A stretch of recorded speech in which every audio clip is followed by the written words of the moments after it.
ஒரு தேவனுடைய பிள்ளை மறந்தும் யாரிடமும் சொல்லக்கூடாத 3 ரகசியங்கள் என்கிற ஒரு தலைப்பில் இந்த வார்த்தையை ஆண்டவர் எனக்கு கொடுத்ததுனால அந்த வார்த்தையை உங்களோடு கூட நான் பேசிக்கொண்டே இருக்கிறேன். இன்றைக்கு அது கடைசியாக அதனுடைய ஃபைனல் செக்ஷன். இன்றைக்கு அந்த செய்தியினுடைய ஒரு 3வது காரியத்தை உங்களோடு சொல்லி உங்களுக்காக ஜெபித்து முடிக்கிறதற்காக நான் ஆசைப்படுகிறேன். ஒரு தேவனுடைய பிள்ளையினுடைய வாழ்க்கையிலே நன்றாய் கவனித்து கொள்ளுங்கள். உங்களுக்கு எந்த அறிவு இருக்கிறதோ இல்லையோ, உங்களுக்கு சம்பாதிக்கிற அறிவு இல்லாமல் இருக்கலாம், படிப்பறிவு உங்களுக்கு நிறைய பேருக்கு குறைவாக இருக்கலாம், உங்களுக்கு இல்லைன்னா ஒரு பெரிய காரியத்தை செய்கிற அளவுக்கு உங்களுக்கு ஞானம் இல்லாமல் இருக்கலாம், உங்களுக்கு அந்த அறிவு எந்த அறிவுமே உங்களுக்கு இல்லாமல் இருந்தாலும் ஒரே ஒரு அறிவு உங்களுக்கு ரொம்ப தேவையான ஒரு அறிவு உங்களுக்கு வேண்டும். என்ன அறிவு வேணும் அப்படின்னா, இந்த உலகத்தில் இருக்கிற ஒரு தேவனுடைய பிள்ளை எதை குறித்து அறிகிறீர்களோ இல்லையோ, ஒரு மனுஷனை குறித்து அறிகிற அறிவு உங்களுக்கு கண்டிப்பாக தேவை. ஏனென்றால் இந்த உலகத்திலே சத்ரு கூட ஒரு மனுஷனை அழிக்கணும்னு பிசாசு நினைச்சா கூட அவன் டைரக்டா அழிக்காம சில நேரங்களில் மனிதர்கள் மூலமாகத்தான் பிசாசு நிறைய பேருடைய வாழ்க்கையை திருடுகிறார். அப்போ அந்த மனுஷனை குறித்து சரியான அறிவு உங்களுக்குள்ள இல்லாட்டா இந்த உலகத்தில் நீங்கள் வெற்றியுள்ள வாழ்க்கை வாழவே முடியாது. என்னுடைய இந்த ஊழிய அனுபவத்தில் தோற்று போன, வெட்கப்பட்ட, ஏமாற்றப்பட்ட நிறைய பேரை நான் பார்த்துருக்கிறேன். அவங்க எல்லாரும் யாரால் அப்படி ஆனார்கள், எதனால் அவங்களுக்கு அப்படி ஆச்சு அப்படின்னா, மனுஷனை குறித்த அறிவு அவங்களுக்கு இல்லாததுனால தான் அவங்க அப்படி ஆயிட்டாங்கன்னு நான் கற்றுக்கொண்டேன். வாலிப பிள்ளையாக இருக்கலாம், ஒரு வாலிப தம்பியாக இருக்கலாம், தங்கச்சியாக இருக்கலாம், அவங்களுடைய வாழ்க்கையில் கூட இருக்கிற மனுஷனை குறித்த அறிவு ஒரு வாலிப தம்பிக்கு இல்லைன்னா, ஒரு வாலிப தங்கச்சிக்கு இல்லைன்னா, உண்மையாக மகா அவங்க உன்னை எந்த இடத்துக்கு வேணாலும் உன்னை நடத்திடுவாங்க, எப்பேற்பட்ட சூழ்நிலை நீ விழுந்துருவ.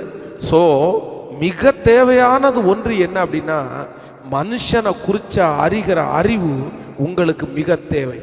ஆனால் இந்த மனுஷனை குறித்த அறிவை நிறைய பேர் எப்படி இதை தெரிஞ்சுக்கிறாங்க அப்படின்னா, ஏதோ ஒரு பிரச்சனையில் சிக்கினதுக்கு பிறகு, ஏதோ ஒரு அவமானம் வந்ததுக்கு பிறகு, ஏதோ ஒரு ஏமாற்றம் வந்ததுக்கு பிறகு, அதுக்கப்புறம் நிறைய பேர் மனுஷனை குறித்து அறிவாங்க. ஐயோ மனுஷங்க கொடுமையானவங்க, மனுஷங்க அப்படி, மனுஷங்க இப்படி அப்படின்னு அறிவாங்க. ஆனால் சிலர் எத்தனை தான் அடிபட்டாலும், எத்தனை தான் பிரச்சனை மனுஷன் மூலம் வந்தாலும் அந்த மனுஷனை குறித்த அறிவு நிறைய பேருக்கு வரவே வராது. ஆனால் நான் என்ன சொல்கிறேன் அப்படின்னா, ஒரு தேவனுடைய பிள்ளை எல்லாத்தையும் தெரிஞ்சுக்கிட்டு, இல்லைன்னா அந்த கஷ்டங்களை அனுபவித்ததற்கு பிறகு, அந்த நஷ்டத்தை அனுபவித்ததற்கு பிறகு, அந்த ஏமாற்றங்கள் வந்ததற்கு பிறகு ஒரு மனுஷனை அறிகிற அறிவுக்கும் அதற்கு முன்பாக அவர் அறிகிற அறிவுக்கும் வித்தியாசம் இருக்குது. எல்லாத்தையும் இழந்ததற்கு பிறகு நீங்கள் அறிகிற அறிவு அல்ல. அப்போ எப்படி அது முடியும் பாஸ்டர், எல்லாம் அனுபவம் பட்டு தான் நம்ம வர முடியும் அப்படின்னு? இல்லை, அநேகம் பேர் அந்த அனுபவம் படாமல், அந்த ஏமாற்றப்படாமல், அந்த கஷ்டத்தை அனுபவிக்கிறதுக்கு முன்னாடியே மனுஷங்களை குறித்த அறிவு அவர்களுக்கு வந்திருக்குது. எப்படி அவங்களுக்கு இந்த அறிவு வந்துச்சு அப்படின்னா, நான் நம்புகிறேன் அந்த அறிவு அவர்கள் படித்ததுனாலேயோ அவர்கள் ஞானமாக இருக்கிறதுனாலேயோ அல்ல. யார் ஒரு மனிதன், யார் ஒரு தேவனுடைய பிள்ளை ஆண்டவரை குறித்து அதிகமாய் அறிகிற அறிவு உங்களுக்குள்ளே இருக்கிறதோ, ஆண்டவரை குறித்து அறிவு இருக்கிறவர்கள், நான் நம்புறேன் வெகு சீக்கிரத்தில் நீங்க மனுஷனை குறித்து நீங்க அறிஞ்சிருவீங்க. ஸோ ஒரு தேவனுடைய பிள்ளை, மனிதனை குறித்த அறிவு உங்களுக்கு முக்கியம். அந்த மனிதனை குறித்து நீங்கள் அறிய வேண்டும் என்றால் நீங்கள் ஏமாந்ததற்கு பிறகு அறியாதிருங்கள். அதற்கு முன்பாகவே இந்த மனுஷன் இப்படித்தான் பேசுவான் அப்படின்னு அறியணும்னா நீங்க தேவனை குறித்து நிறைய அறிகிறதற்கு பிரயாசம் எடுங்கள். நான் பெருமைக்காக சொல்லவில்லை, தாழ்மையாக உங்களுக்கு முன்பாக சொல்லுகிறேன். நான் படிப்பில் ரொம்ப குறைவாய் இருந்தவன் தான். என்னுடைய குடும்ப பின்னணி எல்லாம் கொஞ்சம் குறைவானது தான். தான் பெரிய ஞானவான்களோ அறிவாளிகளோ இல்லை என்றால் சமுதாயத்தில் மிகப்பெரிய உயர்ந்தவர்களோ என்னுடைய பின்னணியிலே இல்லாத போதிலும் ஆண்டவரிடத்தில் சில நேரத்திலே இந்த சின்ன வயதிலேயே இவ்வளோ பெரிய அந்த ஊழியத்திற்கு ஆண்டவர் என்னை நம்பினார், ஆண்டவருடைய கிருபை எல்லாம் இருந்தாலும் இதை குறித்த மக்களை குறித்த மனிதர்களை குறித்த ஒரு அறிவு எனக்குள்ள எப்படி வந்துருச்சு ஏசப்பா? என் அம்மா அப்பாவுக்கு இல்லையா அந்த அறிவு? என் குடும்பத்தில் இருக்கிற நிறைய பேருக்கு அந்த அறிவு இல்லையே, எனக்கு மட்டும் அந்த அறிவை கொஞ்சம் நீங்க கொடுக்கறதற்கு என்ன காரணம் அப்படின்னு யோசிக்கும் போது உண்மையிலே நான் எல்லா பயபக்தியோடும் இந்த பலிபீடத்திலிருந்து சொல்லுவேன், நான் தேவனை குறித்து அதிகமாய் அறிய ஆண்டவர் உங்களை குறித்து அறியணும் ஆண்டவரே, உங்களை பற்றி தெரியணும் ஆண்டவரே, ஆண்டவரை குறித்து அறிய மனுஷனை குறித்து அறிகிற அறிவு எனக்குள்ளே தானாய் கொஞ்சம் வந்தது என்று நான் நம்புகிறேன். ஸோ இந்த ஜபத்தில் இந்த ஆராதனையில் கலந்து கொண்டிருக்கிற அன்பு தேவ பிள்ளையே, நீங்கள் மனிதனை குறித்து அறிய வேண்டிய அவசியம் உண்டு. வாலிப தம்பி, உன் கூட இருக்கிற நபரை குறித்து அறிகிற அவசியம் உண்டு. அந்த நபரை நீங்கள் எப்படி அறிய முடியும் என்றால், நீ ஆண்டவரை ரொம்ப அறிஞ்சுக்கோ, ஆண்டவரை நிறைய தெரியணும்னு ஆசைப்பட்டுக்கோ. ஆண்டவரை நெருங்க ஆண்டவரை குறித்த அறிவு வர மனுஷனை ஈஸியா அறிஞ்சிடலாம், ரொம்ப அழகா நீ கத்துக்கலாம். உங்களுக்கு யாரும் சொல்லி கொடுக்க வேண்டிய அவசியம் இல்லை, நீங்க ஏமாந்து தான் கத்துக்க வேண்டிய அவசியம் இல்லை. இவங்க இப்படித்தான் என்ன மாதிரி ஒரு நபர் உங்களுக்கு சொல்ல வேண்டிய அவசியம் கூட இல்லை. ஆண்டவரை அறியும் போது அந்த அறிவு மனுஷனை குறித்து அறிய பண்ணும் என்கிறதுல சந்தேகமே இல்லை. ஆமென் சொல்லுங்கள். ஆண்டவருடைய பிள்ளைகளே, கடந்த 2 வாரங்களாக ஒரு தேவனுடைய பிள்ளை மறந்தும் யாரிடமும் சொல்லக்கூடாத 2 காரியத்தை குறித்து நம்ம தியானித்தோம். நம்பர் 1, முதலாவது வாரம் நம்மோடு கூட ஆவியானவர் பேசினார். கடந்த வாரத்திற்கு முந்தின வாரம் நான் ஆண்டவருடைய நாமத்தினால ஆண்டவருடைய துணையோடு நான் உங்களோடத்தில் பேசின வார்த்தை, முதலாவது ஒரு தேவனுடைய பிள்ளை யாரிடத்திலும் சொல்லக்கூடாத முதல் காரியம் என்ன என்றால், முதல் வாரத்தில் ஆண்டவர் நம்மோடு கூட பேசினார், ஒரு தேவனுடைய பிள்ளை யாரிடத்திலும் சொல்லக்கூடாத முதல் ரகசியம் என்னன்னா, உங்க வாழ்க்கையில நடந்த ஃபாஸ்ட், முன்பாக நடந்த பாவங்கள், முன்பாக நீங்கள் செய்த தவறுகளை நீங்கள் யாரிடத்திலும் சொல்ல வேண்டிய அவசியம் இல்லை என்கிறத 1வது பார்ட்டில் ஆண்டவர் நம்மோடு கூட பேசினார். ஒருவேளை நீங்கள் அதை கேட்காதவர்களாக இருந்தால் கண்டிப்பாக நீங்கள் 1வது பார்ட்டை நீங்கள் கேளுங்க. அதில் ரொம்ப விளக்கமாக ஆவியானவர் நம்மோடு கூட பேசினார். ஒரு தேவனுடைய பிள்ளை பாஸ்ட்டை பேசக்கூடாது. இதற்கு முன்பாக உங்களுடைய வாழ்க்கையிலே நடந்த விழுகையை நீங்கள் யாரிடத்திலும் சொல்ல வேண்டிய அவசியம் இல்லை என்கிறதை குறித்து, அதை ஆண்டவரே மூடி போட்ட பாவத்தை, ஆண்டவரே முதுகுக்கு பின்பாக போடப்பட்டதை நீங்க திரும்ப எடுத்து நோண்டி யாரோ ஒருத்தருக்கு உண்மையை நான் எல்லாத்தையும் சொல்லணும், நான் எதையுமே மறைக்க கூடாது அப்படின்றதற்காக நீங்க சொல்ல வேண்டிய அவசியம் இல்லை என்று ஆவியானவர் நம்மோடு கூட பேசினார். நம்பர் 2, இரண்டாவது வாரம் ஆண்டவர் நம்மோடு கூட பேசினார். ஒரு தேவனுடைய பிள்ளை யாரிடத்திலும் சொல்லக்கூடாத 2வது மறைக்க வேண்டிய பொருள் ரகசியம் என்னவென்றால், உங்களுடைய உயர்வுகளை இல்லை என்றால் உங்களுடைய ஆசீர்வாதங்களை நீங்கள் எல்லாரிடத்திலையும் தம்பட்டம் அடிக்க வேண்டிய அவசியம் இல்லை. அந்த ஆசீர்வாதத்தை நீங்கள் மற்றவர்களிடத்திலே சொல்லுகிறதுனாலே சில நேரத்திலே அந்த ஆசீர்வாதங்களை நீங்கள் இழக்க நேரிடும். உங்களுக்கு அந்த வருமானம் வரும்போது, அந்த ஆசீர்வாதங்கள் வரும்போது உங்களோடு நிறைய நண்பர்கள் வருவார்கள், சொந்தக்காரர்கள் வருவார்கள். சொந்தக்காரர்கள் நண்பர்கள் சில நேரத்தில் அந்த ஆசீர்வாதத்தை இங்கே இழக்கிற வரைக்கும் உங்களை விட மாட்டாங்க. அந்த பணத்தை முடிக்கிற வரைக்கும், அந்த ஆசீர்வாதத்தை இழக்கிற வரைக்கும் உங்களை வழி நடத்துவார்கள். ஸோ ஒரு தேவனுடைய பிள்ளையை ஆண்டவர் ஆசீர்வதித்தது உண்மை. ஆண்டவர் ஆசீர்வதித்ததற்காக ஆண்டவருக்கு ஸ்தோத்திரம். ஆனால் அதில் நீங்கள் கவனமாக இருக்க வேண்டும் என்று போன வாரத்தில் ஆண்டவர் நம்மோடு கூட பேசினார். அந்த செய்தியையும் கேட்காதவர்கள் கண்டிப்பாக நீங்கள் கேளுங்கள், உங்களுக்கு மிகவும் பிரயோஜனமாக இருக்கும் அப்படின்னு நான் நம்புகிறேன். நம்பர் 3, மூன்றாவதாக இன்றைக்கு விசேஷமாக அந்த ஃபைனல் பார்ட், கடைசியாக ஒரு தேவனுடைய பிள்ளை யாரிடத்திலும் சொல்லக்கூடாத 3வது ரகசியத்தை குறித்து இன்றைக்கு உங்களோடு கூட பேசி உங்களுக்காக நான் ஜெபிக்க போறேன். வேதத்தை திறந்து நம்ம வாசிக்க போகிறோம். 2 சாமுவேலின் புஸ்தகத்தை நாம் எடுத்துக்கொள்ளலாம். 2 சாமுவேல் 13ஆம் அதிகாரத்தை நாம் எடுக்கும்போது 2 சாமுவேல் 13ஆம் அதிகாரம் 3வது வசனத்தை நாம் எல்லாரும் சேர்ந்து வாசிக்க போகிறோம். 13ஆம் அதிகாரம் 3வது வசனம். அம்னோனுக்கு தாவீதினுடைய தமையன் சிமியாவின் குமாரனாகிய யோனதாப் என்னும் பேருள்ள ஒரு இருந்தான். அந்த யோனதாப் மகா தந்திரவாதி. அவன் இவனை பார்த்து, ராஜாகிய நீ நாளுக்கு நாள் எனக்கு சொல்லியா என்றார். அதற்கு அம்னோன், என் சகோதரன் அப்சலோமின் சகோதரியாகிய தாமாரின் மேல் நான் ஆசை வைத்திருக்கிறேன் என்றான். நன்றாய் கவனிங்கள் ஆண்டவருடைய பிள்ளைகளே. இந்த இடத்துல நம்ம என்ன வாசிச்சோம் அப்படின்னா, தாவீதுனுடைய குமாரன் அப்படின்னா வேதம் சொல்லுகிறது அவன் ராஜகுமாரன். ராஜ வம்சத்திலே பிறந்து அதிகாரங்களோடு ஆசீர்வாதங்களோடு இருக்கிற தாவீதுனுடைய வம்சத்திலே வந்த ஒரு ராஜகுமாரன். ஆனா இவன் அடிக்கடி இவன் கவலைப்பட்டு வேதம் சொல்லுது அவன் நாளுக்கு நாள் அப்படியே மெலிஞ்சு போயிட்டு இருக்கிறான். அப்போ அவனுடைய ஃப்ரெண்ட், அவனுடைய சிநேகிதனாய ஒருத்தன் கேட்கிறான், எப்பா நீ என்னாச்சு, நீ ராஜகுமாரனாச்சே, உனக்கு நல்ல ஆகாரங்கள் எல்லாம் கிடைக்குமே, உனக்கு இல்லாதது எதுவுமே இல்லையே, ஆனா நீ எதற்காக இப்படி மெலிஞ்சு போற, நாளுக்கு நாள் உன்னுடைய உடம்பு மெலிஞ்சு போறதுக்கு என்ன காரணம் அப்படின்னு அவனிடத்துல கேட்கிறான். இதை வாலிப தம்பிங்கள் தங்கச்சிங்களோட கவனமா கவனிக்கணும். அப்போ இந்த அம்னோனை குறித்து வேதம் சொல்லுகிறது, இவன் மொத்தத்தையுமே அவனிடத்துல சொல்லுவான். நான் ஏன் மெலிஞ்சு போறேன் அப்படின்னா, எனக்குள்ள இப்படிப்பட்ட ஒரு காரியம் இருக்குது, எனக்குள்ள இப்படிப்பட்ட ஒரு வீக்னஸ், எனக்குள்ளே இப்படிப்பட்ட ஒரு பாவம் ஒன்று இருக்கிறது. இந்த பாவத்தின் நிமித்தம் தான் என் சகோதரியாகிய தாமாரின் மேல் நான் மோகம் கொண்டிருக்கிறேன், அவன் மேல இச்சை எனக்கு இருக்குது, அதை நினைச்சு தான் நான் நாளுக்கு நாள் மெலிந்து போகிறேன் அப்படின்னு அந்த தந்திரவாதியாகிய ஒரு நண்பனிடத்துல சொல்லுவான். ஆனா வேதம் சொல்லுகிறது இந்த அம்னோனுடைய முடிவு மோசமான ஒரு முடிவாய் போகும். அவன் அடித்து கொல்லப்படுகிற நபராய் மாற்றப்படுவான்.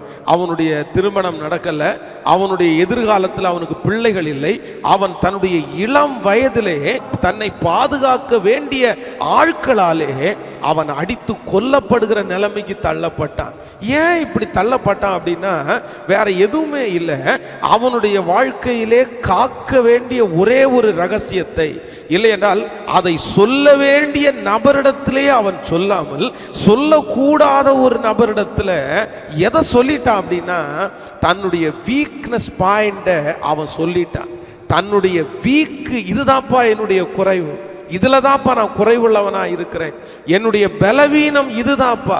தன்னுடைய பலவீனத்தை குறித்து அவனுடைய நண்பனுக்கு சொன்ன உடனே வேதம் சொல்லுகிறது அவனுடைய எதிர்கால வாழ்க்கையே முடிஞ்சிருச்சு. இந்த சத்தத்தை கேட்கிற அன்பு தேவனுடைய பிள்ளைகளே, நம்பர் 3, மூன்றாவதாக ஒரு தேவனுடைய பிள்ளை எதை நீங்க சொல்லக்கூடாது அப்படின்னா, உங்களுடைய பலவீனங்களை குறித்து நீங்கள் மற்றவரிடத்திலே சொல்ல வேண்டிய அவசியமே இல்லை. நான் சொல்லுகிறேன், உங்கள் பலன் சில நேரத்தில் அவர்களுக்கு தெரிந்தால் கூட பரவாயில்லை, ஆனால் உங்க பலவீனம் நிறைய நேரத்தில் யாருக்குமே தெரியக்கூடாது.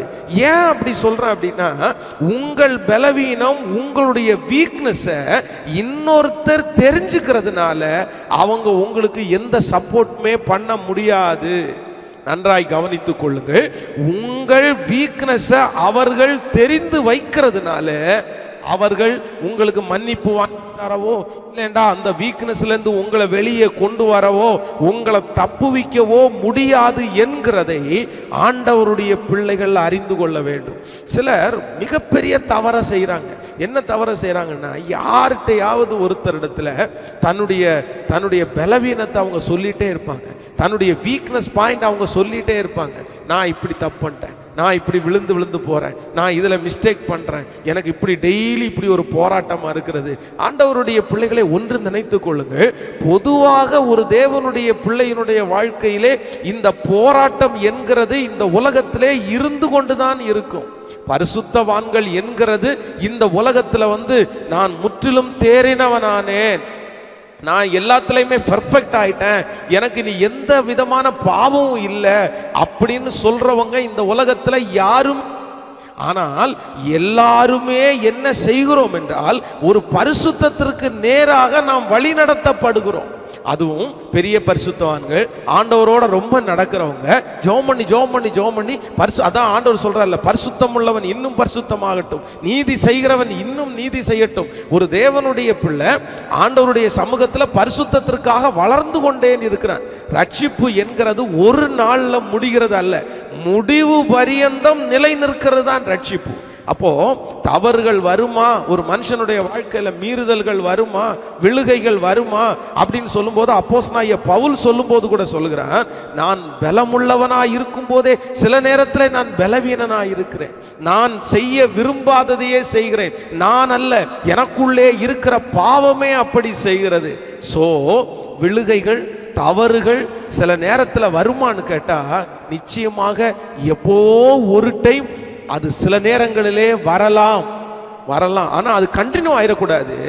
ஆனா ஆண்டவருடைய பிள்ளைகள் ஒன்று நினைத்துக் கொள்ளுங்கள், அந்த தவறுகள் வரும்போது நீங்கள் உங்களுடைய வீக்னஸை இல்லையென்றால் உங்களுடைய பலவீனத்தை சொல்ல வேண்டிய ஒரு இடம் எங்க தெரியுமா? தேவ சமூகத்துல தான் சொல்லணும், ஆண்டவரிடத்துல தான். உங்க வீக்னஸை நீங்க சொல்லும் போது திருப்பி யாரிடத்திலும் சொல்லாத ஒருவர் கர்த்தர் மட்டும்தாங்க, ஆண்டவர் மட்டும்தான். உங்க வீக்னஸை நீங்க போய், ஆண்டவரே நான் இப்படி விழுந்துட்டேன், ஆண்டவரே நான் இப்படி பாவம் பண்ணியிருக்கிறேன், ஆண்டவரே இதை என்னால ஜெயிக்க முடியல, ஆண்டவரே இந்த மாதிரி அடிக்கடி வார்த்தையில தவறான், ஆண்டவரே இந்த மாதிரி நான் ரொம்ப வாய் பேசுறேன், ஆண்டவரே அப்படின்னா ஆண்டவருடைய சமூகத்திலே நீங்கள் போய் சொல்லும் போது ஆண்டவர் மன்னிக்கிறார்.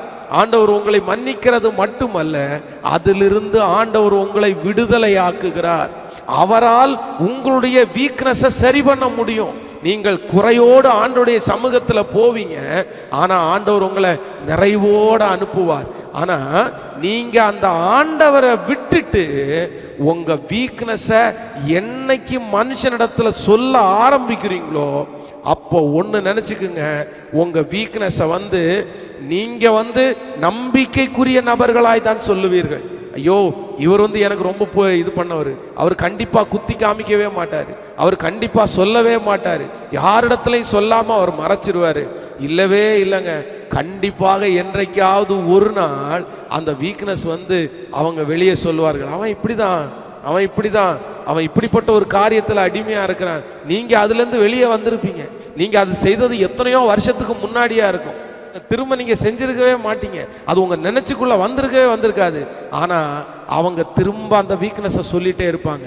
ஸோ ஒரு தேவனுடைய பிள்ளை மறந்தும் யாரிடத்துலையும் எதை சொல்லிடக்கூடாது அப்படின்னா, உங்களுடைய வீக்னஸை குறித்து நீங்கள் ஃபோன் போட்டு யாரிடத்திலும் சொல்ல வேண்டிய அவசியமே இல்லைங்க.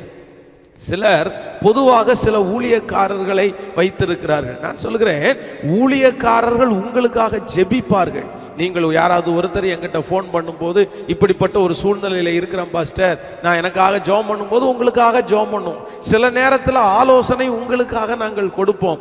ஆனால் ஒன்று நீங்கள் நினைத்து கொள்ளுங்கள் கர்த்தருடைய பிள்ளைகளே, எங்களிடத்திலே வருகிறதுனால சில நேரத்தில் ஒரு ஆலோசனை கிடைக்கும், இல்லை என்றால் ஒரு ஜெப உதவி உங்களுக்கு கிடைக்குமே தவிர அந்த வீக்னஸ்ல இருந்து உங்களை தூக்கி எடுக்கிறதற்கு கர்த்தரால் மட்டும்தான் முடியும்னு உங்களுக்கு நம்பிக்கை வேணும்.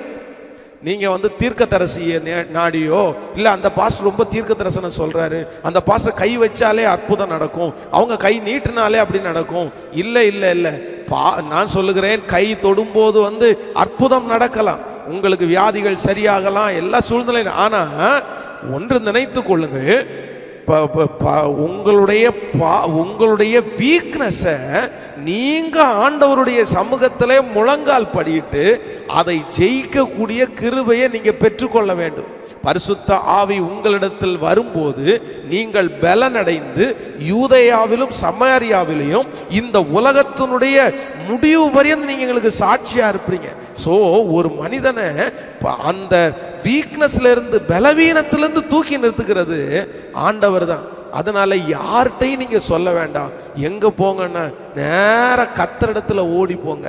ஆண்டவர் உங்களுக்கு ஆறுதல் கொடுக்க வல்லவரா இருக்கிறார். இன்றைக்கு மிக முக்கியமான சில காரியங்களை உங்களோடு பேசி உங்களுக்காக ஜெபிக்க போறேன். நீங்க இந்த செய்தியை ரொம்ப கவனமா கேட்கணும். ஆண்டவருடைய பிள்ளையே, இதை உங்களுக்கு தெரிந்தவர்கள், நண்பர்கள், சொந்தங்கள் அநேகருக்கு நீங்க கண்டிப்பா இந்த செய்தியை சொல்லுங்க. ஆண்டவருடைய பிள்ளைகள் இந்த செய்தியை கண்டிப்பா கேட்கணும் அப்படின்னு நான் விசுவாசிக்கிறேன். ஒரு தேவனுடைய பிள்ளை தன்னுடைய வீக்னஸ் இல்லைன்னா தன்னுடைய பலவீனத்தை இன்னொருத்தரிடத்துல சொல்லுகிறதுனால உங்களுக்கு நடக்கிற சில காரியங்களை குறித்து இன்றைக்கு உங்களோடு கூட பேச போகிறேன். நம்பர் 1, முதலாவதாக ஒரு வசனத்தை நம்ம வாசிக்கும் போது அந்த 2 சாமுவேலிலே 13ஆம் அதிகாரத்தில் 5வது வாசிக்க போறோம். அப்பொழுது யோனதாப் அவனை பார்த்து, நீ படுக்கையின் மேல் படுத்துக்கொள், உன்னை பார்க்கிறதற்கு உன் தகப்பனார் வரும்போது நீ என் சகோதரியாகிய தாமார் வந்து எனக்கு போஜனம் கொடுத்து அவள் கையினாலே சாப்பிடும்படிக்கு நான் பார்க்க என் கண்களுக்கு முன்பாக சமைக்கும்படி தயவு செய்ய வேண்டும் என்று சொல் என்றார். அப்படியே அம்னோன் வியாதிக்காரனை போல் படுத்துக்கொண்டு. நன்றாய் கவனிங்கள் ஆண்டவருடைய பிள்ளைகளே, இந்த வேத பகுதியை நீங்கள் வீட்டிலே இருக்கும்போது, ஃப்ரீயாக இருக்கும்போது முழுமையாய் நீங்கள் வாசிக்கும்படியாய் உங்களை அன்போடு கேட்கிறேன். இந்த இடத்துல இந்த அம்னோன் என்கிற இந்த ராஜாவுனுடைய இந்த புத்திரன் இப்போ அவனுடைய நண்பனிடத்துல சொல்றான். சிமியா யோனதாப் என்கிற அவனுடைய சிநேகிதனிடத்துல சொல்றான், நான் இந்த மாதிரி இதுல வீக்குப்பா, நான் இந்த மாதிரி ஒரு பெரிய பலவீனத்துல இருக்கிறேன் அப்படின்னு சொன்ன உடனே இங்க என்ன நடக்குது அப்படின்னா, அவனுடைய சிநேகிதன் அவனை சரியான வழியிலே அல்ல தவறான வழியிலே நடத்துறான். ரொம்ப ஜாக்கிரதையா இருங்க. நீங்க உங்களுடைய வீக்னஸை இன்னொருத்தரிடத்துல சொல்லும் போது உங்களுக்கு ஏற்படுகிற முதல் ஆபத்து என்ன அப்படின்னா, நீங்க எந்த நபரிடத்துல உங்களுடைய வீக்னஸ் பாயிண்ட சொல்றீங்களோ, உங்களுடைய அந்த தோல்விகளை சொல்றீங்களோ, அந்த பலவீனத்தை சொல்றீங்களோ, அவங்க உங்களை சில நேரத்தில் எப்படி நடத்துவாங்க தெரியுமா? தவறான பாதையிலே நடத்துவார். இதற்கு நான் இது சொல்றதற்கு காரணம் இருக்கிறது. ஒரு விசை ஒரு குடும்பம், நல்ல குடும்பம், அந்த குடும்பத்தில் இருக்கிற ஒரு வாலிப பையன் வந்து அதிகமாக இந்த செல்போனில் இந்த கேமுக்கு ரொம்ப அடிமையாக இருந்தான். அப்போ வந்து ஒரு குறிப்பிட்ட கேம் அவன் பார்த்துட்டே இருப்பான். பல மணி நேரங்கள் இதை பார்த்து இருக்கிறதுனால அவங்க அம்மாவுக்கு ரொம்ப கோபம் வந்து என்னென்னமோ சொல்லி பார்த்ததற்கு பிறகும் அவன் வந்து அதிலிருந்து அவன் வந்து மாறவே இல்லை. உடனே இவங்க என்ன பண்ணிட்டாங்க அப்படின்னா, தன்னுடைய பையனை கூட்டிட்டு போய் ஒரு முக்கியமான ஒரு நபரிடத்துல பேசினார்கள். இந்த பையன் இந்த மாதிரி இந்த கேமுக்கு இப்படி அடிமையா இருக்கிறான், இவனை இதுல இருந்து வெளியே கொண்டு வரவே முடியல, என்ன பண்றதுன்னே தெரில அப்படின்னு சொல்லும்போது அவர் என்ன சொல்லிட்டார் அப்படின்னா, ஐயோ அப்படியா, அவன் வந்து இந்த மாதிரி இது பண்றானா, இப்படி கேமுக்கு அடிமையாக இருக்கிறானா, ஒன்றும் பிரச்சனை இல்லை. அவன் வந்து ஏதோ ஒரு பிள்ளைங்கள்ட்ட இந்த கேமின் மேலே இருக்கிற இந்த மோகம் வந்து இவனுக்கு வந்து பிள்ளைங்க எல்லாம் பேசி இந்த பிள்ளைகளோட சேட் பண்ணுறது, பிள்ளைகளோட இந்த பேசிக்கொள்வது, இந்த மாதிரி ஒரு சூழ்நிலைக்குள்ளே போயிட்டான்னா இதை முழுக்க மறந்துடுவான். அதனால நீங்க ஒன்று பண்ணுங்க, சொந்தத்தில் ஏதாவது நல்ல பிள்ளைங்க இருக்காங்களா, இல்லை உங்க வீட்டை சுற்றி ஏதாவது நல்ல கேர்ள்ஸ் இருக்காங்களா, அவர்களோட கொஞ்சம் பேசுறதற்காக இவங்களை அனுப்பி விடுங்க அப்படின்ற ஒரு ஆலோசனை சொன்ன உடனே இந்த அம்மா என்ன பண்ணிச்சு அப்படின்னா, சுற்றி இருக்கிற வீட்டில் பக்கத்தில் வந்து ஒரு வீட்டில் வந்து 2 பிள்ளைகள் இருக்காங்க. அந்த பிள்ளைகளோட சொல்லி இவன்கிட்ட வந்து கொஞ்சம் பேச சொல்லி அப்படியே விளையாடுறதுக்காக அனுப்புறது, பேசுறதற்காக அனுப்புறது, இப்படியே வந்து இவனை இந்த செல்போனில் இந்த கேம் மோகத்திலிருந்து வெளியே கொண்டு வந்துட்டாங்க. ஆனால் அந்த பிள்ளைகளுக்கு அவன் அடிமையாய் மாற்றப்பட்டு அவனுடைய படிப்பு கெட்டு போய், அவனுடைய வாழ்க்கை கெட்டு போய், அந்த பிள்ளைகளுடைய வாழ்க்கை கெட்டு போய், குடும்பமே ரொம்ப அவமானத்திற்குள்ளே வந்து அந்த தெருவே அவர்கள் வெட்கப்படுற அளவுக்கு போயிருச்சு. ஆண்டவருடைய பிள்ளைகளை ஒன்று நினைத்து கொள்ளுங்கள், உங்க பலவீனத்தை, உங்க வீக்னஸை இன்னொருத்தரிடத்துல சொல்றதுனால சில நேரத்தில் நிறைய பேர் உங்களை தவறாய் நடத்துறதற்கு நிறைய வாய்ப்பு இருக்குது. நல்ல பரிசுத்தவான்கள், நல்ல ஆண்டவரோட நடக்கிறவங்க, இவங்க வந்து சொன்னால் கரெக்டாக இருக்கும், ஆயிரக்கணக்கான பேரை இவங்க நடத்துகிறாங்க அப்படின்ற ஒரு தெளிவு வந்ததற்கு பிறகு சில நேரங்களிலே சில ஆலோசனைகளை கேட்கலாமே தவிர, நீங்கள் உங்களுடைய வீக்னஸை எல்லாரிடத்துலையும் சொல்லிட்டீங்கன்னா அவங்க தவறான நேரத்தில் விதமாய் உங்களை நடத்துறதற்கு நிறைய வாய்ப்பு, கொஞ்சம் அல்ல நிறைய வாய்ப்பு இருக்குது. அதை செஞ்சு பாருங்க எப்படி ஆகும், இதை பண்ணி பாருங்க எப்படி ஆகும். ஒரு குடும்பம் இல்ல கர்த்தருடைய பிள்ளைகளே, இப்படி பல குடும்பத்தை நான் பார்த்திருக்கிறேன், பல குடும்பங்களை பார்த்திருக்கிறேன். எவ்வளவு பேரு தவறாய் நடத்தப்படுகிறார்கள், எத்தனை வாலிபர்கள் தவறாய் நடத்தப்படுறாங்க. இந்த மாதிரி உனக்கு பிரச்சனையாப்பா, நீ ஒண்ணுமே பிரச்சனை இல்லப்பா, உனக்கு இப்படி ஒரு வீக்னஸா, இங்க வா உனக்கு நான் தண்ணி வாங்கி தரேன் அப்படின்னு நிறைய பேரை தண்ணி அடிக்க வச்சு அந்த பிரச்சனைல அந்த நபர் வெளியே வந்துட்டாரு. ஆனா தண்ணி அடிக்க பிரச்சனைல இருந்து வெளியே நிறைய பேருக்கு சிகரெட் அடிக்க கத்து கொடுத்து இன்னைக்கு சிகரெட் அடிக்கிறவனா மாறிட்டான். ஆனா நிறைய அந்த பிரச்சனைல இருந்து விடுதலை ஆயிட்டான், இன்னைக்கு சிகரெட் அடிக்கிறவனா மாறிட்டான். வாலிப தம்பிங்க தங்கச்சிங்க ரொம்ப கேர்ஃபுல்லா இருங்க. மகன், உன் பலவீனத்தை, உன்னுடைய வீக்னஸை நான் சொல்றேன், உன் நண்பனிடத்துல கூட சொல்லாது, எஸ்பெஷலி உன் ஃப்ரெண்ட சொல்லாது. இன்னைக்கு இருக்கிற நிறைய வாலிபர்கள் வந்து நண்பர்களுக்கு ரொம்ப முக்கியத்துவம் கொடுக்கறது உண்மைதான். நண்பன் எனக்கு அப்படி பண்ணுவான் இப்படி பண்ணுவான் அப்படின்னு இல்லை இல்லை இல்லை, ஒரு காலகட்டம் வரைக்கும் தான். ஒரு காலகட்டத்துக்கு உன்னை விட்டு போயிடுவாங்க, நீ தனிமையா நிற்க வேண்டியது இருக்கும். நீ இந்த உலகத்தோட போராட வேண்டியவன், நீ இந்த உலகத்துல நின்று வாழ வேண்டியவன், இந்த உலகத்துல நீ சம்பாதித்து ஆக வேண்டும் என்கிற ஒரு சிச்சுவேஷனுக்கு தள்ளப்படும் போது அவங்க யாருமே உன் கூட இருக்க மாட்டாங்க. அவங்க நல்லா சம்பாதிக்க ஆரம்பிச்சிருவாங்க, அவங்க நல்லா செட்டில் ஆயிடுவாங்க. ஆனா பேதையா இருக்கிற நீ ஒருவேளை ஒன்றும் இல்லாம நின்றுவ. ஸோ ஜாக்கிரதை. என்னன்னா, உன் வீக்னஸை மனுஷனிடத்துல இல்லப்பா, மனுஷனிடத்துல இல்லப்பா, கர்த்தரிடத்துல, ஆண்டவரிடத்துல போய் முழங்கால் படிட்டு, ஆண்டவரே இதுல இருந்து வெளியே வர்றதற்கு என்ன அர்த்தம், எப்படி நான் வெளியே வரணும்னு கர்த்தரிடத்துல கேளு. ஆண்டவர் உனக்கு வாசல்களை திறந்து தரதற்கு வல்லவராக இருக்கிறார். ஸோ நம்பர் 1, முதலாவதாக ஒரு தேவனுடைய பிள்ளை வந்து தன்னுடைய வீக்னஸை இன்னொருத்தரிடத்துல சொல்றதுனால ஏற்படுகிற முதல் பாதிப்பு என்ன அப்படின்னா, அவங்க சில நேரங்களிலே உங்களை அந்த வீக்னஸை வைத்து உங்களை தவறாய் நடத்துவார்கள். ஸோ நம்பர் 2, இரண்டாவதாக ஒரு காரியத்தை குறித்து நம்ம வாசிக்க போகிறோம். வேதத்தை திறந்து நம்ம எடுத்துக்கொள்ளலாம். 2 சாமுவேல் 14ஆம் அதிகாரத்தை எடுத்துக்கொள்ளுங்கள். 14ஆம் அதிகாரம் 1வது வசனத்தை நம்ம வாசிக்கும் போது, ராஜாவின் இருதயம் அப்சலோம் இன்னும் தாங்கலாய் இருக்கிறதை சிரியாவின் குமாரன் யோவாப் கண்டு. நன்றாய் கவனிங்கள். இனி அதே 14ஆம் அதிகாரம் 21வது வசனத்தை நீங்கள் வாசிப்பீர்களானால், ராஜா யோவாவை பார்த்து, இந்த காரியத்தை செய்கிறேன், நீ போய் அப்சலோம் என்னும் பிள்ளையாண்டானை திரும்ப அழைத்து கொண்டு வா என்றார். நன்றாய் கவனிங்கள். இந்த வார்த்தையை நீங்கள், இந்த பகுதியையும் நீங்க வீட்டில் வாசிங்க. இந்த பகுதியை குறித்து நான் உங்களுக்கு சொல்றேன். அப்சலோம் என்கிறவன் அம்னோன் என்கிற அந்த தன்னுடைய சகோதரனை தாமார், தன்னுடைய சகோதரி ஆகிய தாமாரை அவன் கற்பழித்தது நிமித்தம் இந்த அப்சலோம் வந்து ஆள் வச்சு இந்த அம்னோனை முடிச்சிடுவான். இப்போ அம்னோனை கொன்ற செய்தி வந்து ராஜாவுக்கு கிடைச்ச உடனே ராஜாவுக்கு பயங்கர இருக்குது. உனக்கு ஏதாவது பிரச்சனைனா என்கிட்ட சொல்ல வேண்டியதானே, நீ எதுக்கு அவனை கொல்லணும் அப்படின்னு சொல்லி ராஜா கோபமா இருந்ததுனால அப்சலோம் வந்து கிட்டத்தட்ட 2 ஆண்டுகளை வந்து அவன் மறைஞ்சிருக்கிறான். ராஜா அவனுடைய முகத்தை அவன் பார்க்கல, அந்நிய இடத்துல இருக்கிறான். ஆனா இந்த யோவாப் என்ன திட்டம் போடுறாரு அப்படின்னா, அப்சலோமை நம்ம வந்து உள்ள கொண்டு வந்துட்டோம் அப்படின்னா தன்னுடைய தகப்பனாருக்கு விரோதமாய் அவன் தவறு செய்து இப்ப வெளியே இருக்கிறான்.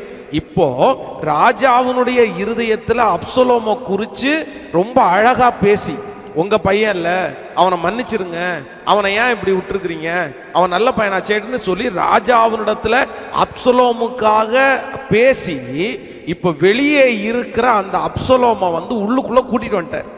யோவாப் கூட்டிட்டு வந்தார். நல்லா கவனிங்க.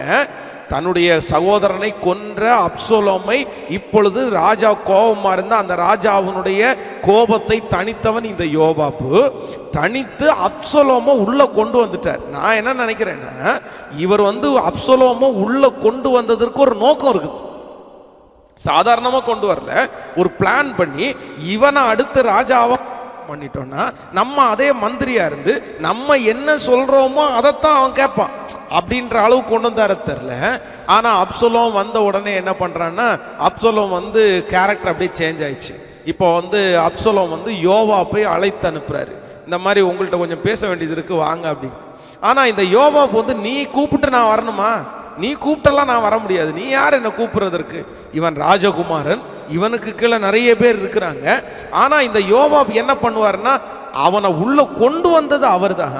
ஆனா அவன் கூப்பிடும் போது இவர் வந்து அதை தட்டிடுவார். நீங்க வந்து அதை எங்க வாசிக்க முடியும் அப்படின்னா, 2 சாமுவேல் 14ஆம் அதிகாரத்தில் 29வது வசனத்தை வாசிக்கும் போது, 29வது வசனத்தை நான் வாசிக்கும் போது, அப்சலோம் யோவாபை இடத்தில் அனுப்பும்படி அழைத்து அனுப்பினான். அவனோ அவனிடத்திற்கு வரமாட்டேன் என்றான். 2ஆம் விசை அவன் அழைத்து அனுப்பினான். அவன் வரமாட்டேன் என்றான். அப்பொழுது தன் வேலைக்காரரை பார்த்து, இதோ என் நிலத்திற்கு அருகே யோவாவின் நிலம் இருக்கிறது, அதனாலே அவனுக்கு வார்கோதுமை விளைந்திருக்கிறது, நீங்கள் போய் அதை கொளுத்தி போடுங்கள் என்றார். அப்பொழுது அப்சலோமின் வேலைக்காரர் அந்த நிலத்தை கொளு போட்டார்கள். நன்றாய் கவனிங்கள் ஆண்டவருடைய பிள்ளைகளே. அவன் கூப்பிட்டுட்டு யோவாப் இப்போ வரல. வராத உடனே அப்சலோமுக்கு ரொம்ப கோபம் வருது. நான் ஒரு ராஜகுமாரன், நான் தான் அடுத்த பதவியில் இருக்க போறேன், நான் கூப்பிட்டேன், நீ வரலையா? இப்போ என்ன பண்ண போறான்னு பாரு. யோவாபுனுடைய நிலத்தை வந்து அவன் என்ன தீக்கொளுத்தி போட சொல்லுவான். அதே மாதிரி வேலைக்காரங்க செஞ்சிருவாங்க. திரும்பி அப்சலோம் வந்து சண்டைக்காக அந்த யோவாப் வந்து திருப்பி அப்சலோம் இடத்துல வருவான். இதுல நல்லா கவனிங்க, யோவாப் அப்சலோம் கூப்பிடுகிறதற்கு கண்டிப்பாக போக வேண்டும். ஏன்னா அவன் ராஜாவனுடைய குமாரன். யோவாப் ஏன் போகல அப்படின்னா, உன்னை கொண்டு வந்ததே நான், நீ ஒரு கொலைகார பாவி, நீ ஏற்கனவே கொலை செஞ்ச, உன் சகோதரனை நீ கொலை பண்ண, நீ கொலை பண்ணிட்டு ராஜாவே உன் முகத்தை பார்க்க கூடாதுன்னு வெளியில வைக்கும்போது, நான் ராஜாவினிடத்துல பேசி உன்னை உள்ள கொண்டு வந்தேன். நீ ஒரு வீக்கான ஆள், நீ ஒரு வீக் பர்சன், நீ வந்து ஒரு கொலையாளி, அது ஒரு சகோதரனே கொலை செய்த ஆள். நான் நம்புறேன் அந்த வீக்னஸை வச்சுட்டு இந்த யோவாப் வந்து அவனை எப்படியாவது மிரட்டலாம் அப்படின்னு பார்த்தான். எப்படியாவது மிரட்டலான்னு பார்த்தான். ஆனா வந்து அது நடக்கல. அது நடக்காதுன்னு தெரிஞ்சதற்கு பிறகு அப்சலோம் இப்பொழுது என்னவாகிறான்னா, ராஜாவாயிட்டான். ராஜாவாகி அவனுக்கு கீழே கொஞ்சம் சேனை தலைவர்கள் எல்லாரும் வந்து அப்படியே நடந்துட்டு இருக்குது. ஆனா இப்போ தாவீதிற்கு விரோதமாய் அப்சலோம் ராஜாவாகி அவன் வந்து அரியணையில் அப்படியே உட்கார்ந்துருக்கிறான். இப்போ யோவாப் வந்து தாவீது ராஜாவோட இருக்கிறாரு.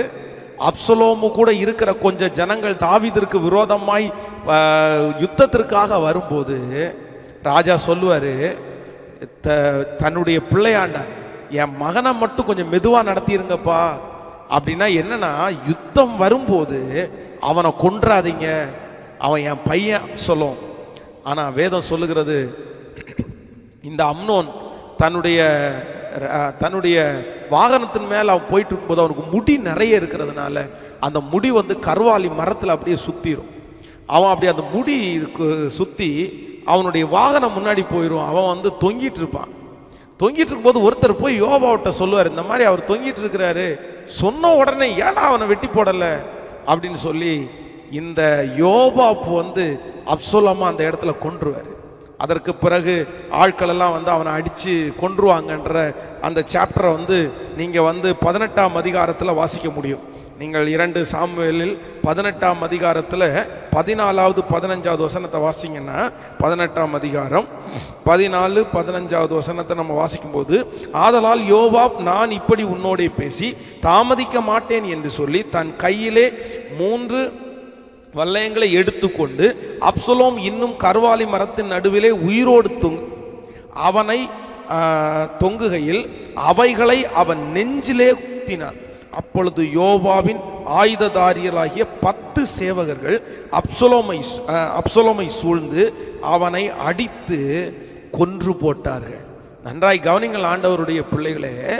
ஒரு மனுஷனுடைய வீக்னஸ் பாயிண்ட் வந்து இந்த யோவாவுக்கு தெரிஞ்ச ஒரே ஒரு காரணத்திற்காக அதை வச்சே மிரட்டலாம் அப்படின்னு நினைச்சு அவன் முயற்சி எடுத்தான். அந்த மிரட்டலுக்கு அவன் உடன்படலை அப்படின் போது கடைசியில் சமயம் பார்த்து தாவீது செய்யக்கூடாதுன்னு சொன்னதுக்கு அப்புறம் கூட தாவீதுனுடைய மகன் அப்சலோமை இந்த யோவாப் வந்து கொன்று விட்டான். ஸோ நம்பர் 2, உங்க வீக்னஸ் பாயிண்ட் வந்து யாரோ ஒரு நபருக்கு தெரியுமானால் சில நேரத்தில் அவங்க என்ன பண்ணுவாங்க தெரியுமா? இந்த வீக்னஸ் பாயிண்ட தெரிஞ்சு வச்சுட்டு நான் நம்புறேன் உங்களை வந்து அவங்க மிரட்டிட்டே இருப்பாங்க. அவங்க நீங்க அந்த வசனத்தை கூட வாசிக்கணும் அப்படின்னு நான் நினைக்கிறேன். நீங்க 14ஆம் அதிகாரத்தில் எடுத்துக்கொள்ளுங்கள். 14ஆம் அதிகாரம் 1வது வசனம், ராஜாவின் இருதயம் அப்சலோமின் இன்னும் தாங்களாயிருக்கிறதை சிரியாவின் குமாரன் யோவாப் கண்டு அவனுக்கு அந்த ஒன்னே ஒன்று மட்டும்தான் பிடிச்சிட்டான். அந்த வீக்னஸ் பாயிண்ட பிடிச்சிட்டு இந்த அப்சலோமை நம்ம தான் ராஜாவாக்க போறோம். அதற்கு பிறகு ராஜ சன்னிதானத்தில் நம்ம சொல்றதா நடக்க போகுது. அவனை மிரட்டலாம் அப்படின்னு பார்த்து இன்றைக்கு ஃபர்ஸ்ட் எல்லாத்தையும் கேட்டுக்குவாங்க. உங்க பலவீனத்தை எல்லாம் கேட்டுக்குவாங்க, உங்க வீக்னஸ் எல்லாம் கேட்டுக்குவாங்க. அதுக்கப்புறம் உங்களை அதை வச்சுட்டே என்ன பண்ணிடுவாங்க அப்படின்னா மிரட்ட ஆரம்பிச்சிருவாங்க. அதை வச்சுட்டே மிரட்ட ஆரம்பிச்சிருவாங்க. அதனால தான் ஆண்டவருடைய பிள்ளைகளே, உங்கள் வீக்னஸை உங்கள் பலவீனத்தை நீங்கள் யாரிடத்துலையும் ஷேர் பண்ணவே வேண்டாம். அதான் நமக்கு எல்லாம் கதை தெரியும் அப்படின்னு நினைக்கிறேன். நான் அடிக்கடி திருச்சபையில் இந்த கதையை சொல்லியிருக்கிறேன். ஒரு வீட்டில் ஒரு அண்ணனும் ஒரு தங்கச்சியும். இப்போது ஒரு நாள் அவங்க அப்பா நிறைய வாத்து வச்சுருந்தாங்க. ஒரு நாள் இவன் வந்து விளையாண்டுட்டு இருக்கும்போது இந்த கல்லை தூக்கி போடும்போது ஒரு நாள் ஒரு கல் போய் அந்த வாத்துனுடைய மேலே பட்டு அந்த வாத்து வந்து செத்து போயிடும். உடனே தங்கச்சி வந்து ஏய் வாத்தை கொன்னுட்டியா அப்படின்னு கத்தும்போது ஏய் அமைதியார்னு சொல்லி அந்த வாத்தை எடுத்து 2 பேரும் சேர்ந்து யாருக்குமே தெரியாமல் மண்ணு போட்டு புதைச்சிருவாங்க. அவங்க அப்பாவுக்கு எதுவும் தெரியாது. அப்பா வந்து இந்த பையன் வந்து நீ அப்பாட்ட சொல்லிடாத, அம்மாட்ட சொல்லிடாத, நீ என்ன கேட்டாலும் நான் செய்கிறேன் அப்படின்னு சொன்ன உடனே இந்த பாப்பா வந்து தங்கச்சி வந்து இவ செய்ய வேண்டிய மொத்த வேலையும் அவருடைய தலையில் கட்டிச்சான். அப்படின்னா இவ கூட்ட வேண்டிய இடத்துல போய் கூட்டு, பாத்திரம் வழக்கு, வந்து துணியை துவைச்சி போடு, துணியை காய போடு. ஒருவேளை இவன் வந்து கூட்ட சொல்லும்போது நான் கூட்ட மாட்டேன்னு சொன்னா அடுத்த நிமிஷத்தில் அவ சொல்லாம வாத்து அப்படின்னு சொன்ன உடனே சரி நான் கூட்டுறேன் இப்படியே மிரட்டிகிட்டே இருந்தாங்களாம்.